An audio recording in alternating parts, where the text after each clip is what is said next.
Page number 377 Shri Ram.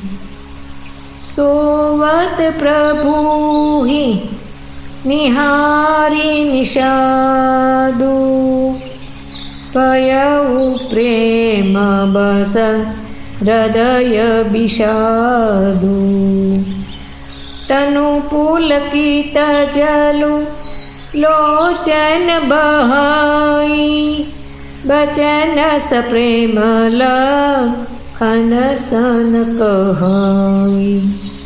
પ્રભુને જમીન ઉપર સૂતા જોઈને સ્નેહવશ નિષાદ રાજના હૃદયમાં વિષાદ થઈ આવ્યો। તેમનું શરીર પુલકિત થઈ ગયું અને નેત્રોમાંથી જળ વહેવા લાગ્યું। તે પ્રેમ સહિત લક્ષ્મણજીને વચન કહેવા લાગ્યા।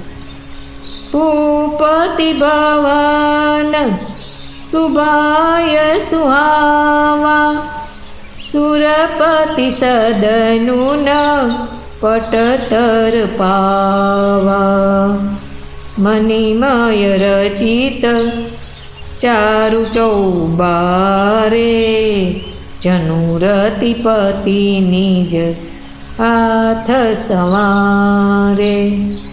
મહારાજ દશરથજીનો મહેલ તો સ્વભાવથી જ સુંદર છે। ઇન્દ્ર ભવન પણ જેની સરખામણી નથી કરી શકતો। તેમાં સુંદર મણીઓથી બનેલી બેઠકો છે, જેને જાણે રતિના પતિ કામદેવે સ્વહસ્તે જ સજાવીને બનાવ્યા છે।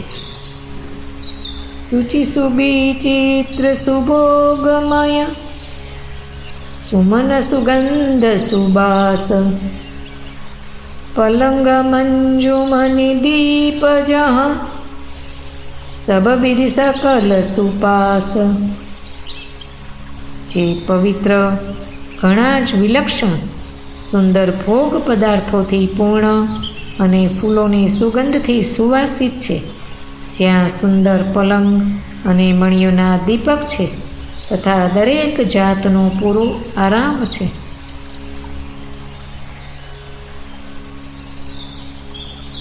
વિવિધ બસન ઉપધાન તુરાઈ क्षीर फेन मृदु विशद सुहाई तह सिय राम शयन निशिकरहि निज छबिरति मनोज मधुहरहि।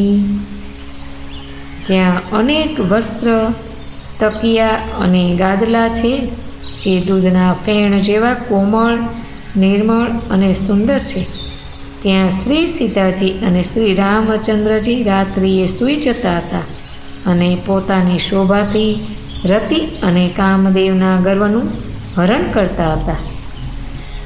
તે સિય રામ સાથરી સોએ શ્રમિત બસન બીનુ જાહી ન જોયે માતુ પિતા પરી જનપુર બાસી સખા સુશીલ દાસ અરુદાસી।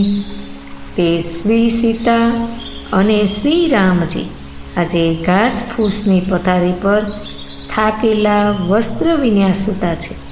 આવી દશામાં તે જોઈ શકાતા નથી।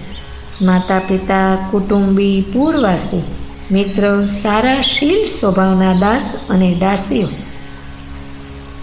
જોગવહી જીનાઈ પ્રાણ કિનાઈ મહી સોવત તેઈ રામ ગોસાઈ। પિતા જનક જગ વિદિત પ્રભાવ સસુર સુરેશ સખર ગુરાવ।